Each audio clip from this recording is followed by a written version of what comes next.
Today's wine lesson is all about where those flavors and aromas in wine come from. So here's the spoiler alert.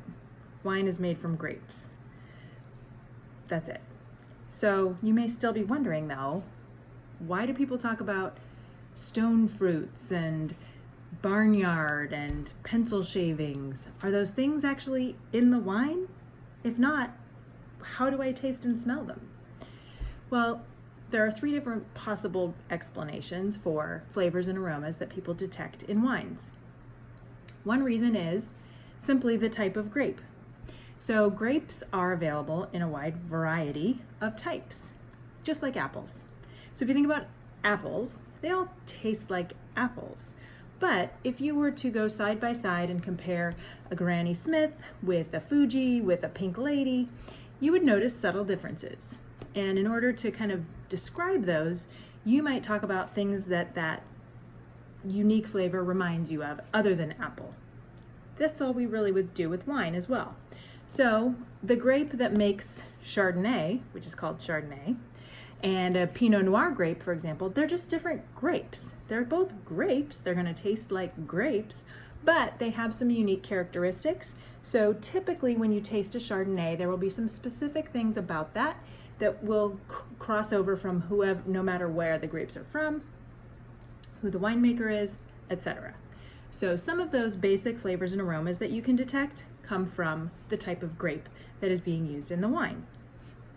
The second place that these different flavors and aromas can come from is the environment.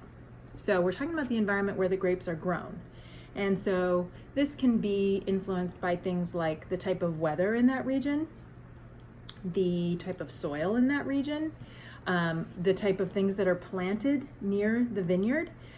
Things like cross-pollination can have an effect, the composition of the soil, how much rain an area gets. All of those things will have a very subtle effect on the flavor of a wine.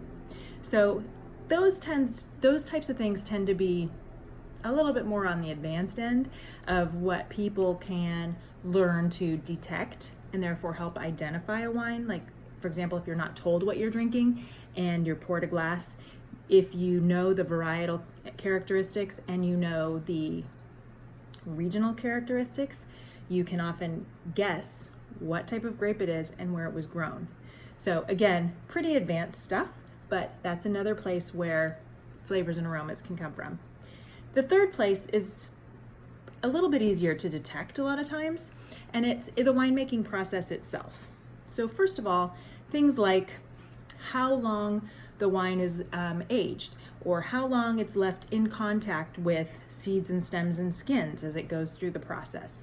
But the most obvious one that most people can start to tell, even as beginners, is whether a wine was aged in oak or stainless steel. Stainless steel leaves it a very crisp fruit flavor. And so if there doesn't seem to be kind of any of that woodsiness, that's one clue that perhaps it wasn't aged in oak. If it's really a crisp fruit flavor, chances are it was a stainless steel, especially for a white wine. Typically whites are the ones that would be aged in something other than oak. Then if it is aged in oak, of course there are variables there. American oak has a different flavor composition than French oak, than German oak, than Italian oak. And the other thing that can impact the flavor of that an oak might give a wine is how many times that barrel has been used. So you might hear something like, this wine was aged in new French oak for 18 months. That means it's going to give a lot of those effects of the French oak. They're going to be very noticeable.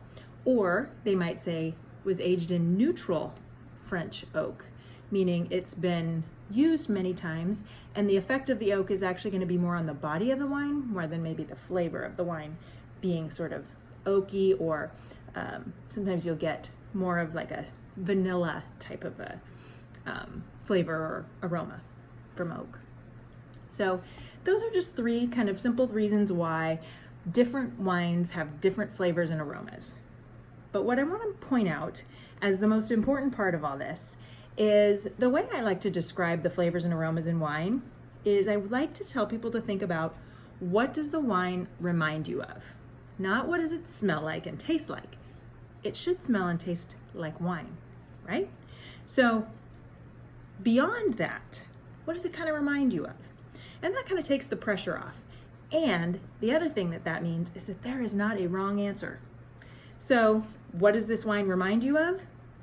No one can argue with whatever you answer, right? So feel free associate. You can even say things like, it reminds me of Christmas.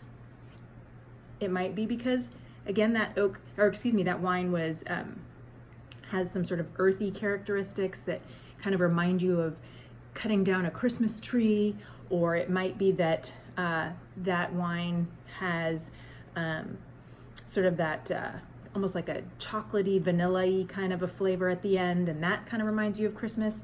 So even if you can't specifically name a flavor or aroma, you can talk about what it reminds you of. That can help you get there. It might be a spice that reminds you of a certain dish. Okay? See where I'm going with this? So have fun with it. When you're trying to describe a wine in terms of its flavors and aromas, you don't have to use the same fancy words that you hear. Stone fruit. You can just say, oh my gosh, this is like a juicy peach. Whatever. This is like summertime in a bottle. There's no wrong answer. So just keep in mind, it's wine. It's made from grapes. There's a few things we can do that will impart flavor and aroma beyond that. But for the most part, enjoy it, taste a lot, make notes, and have fun. See you next time.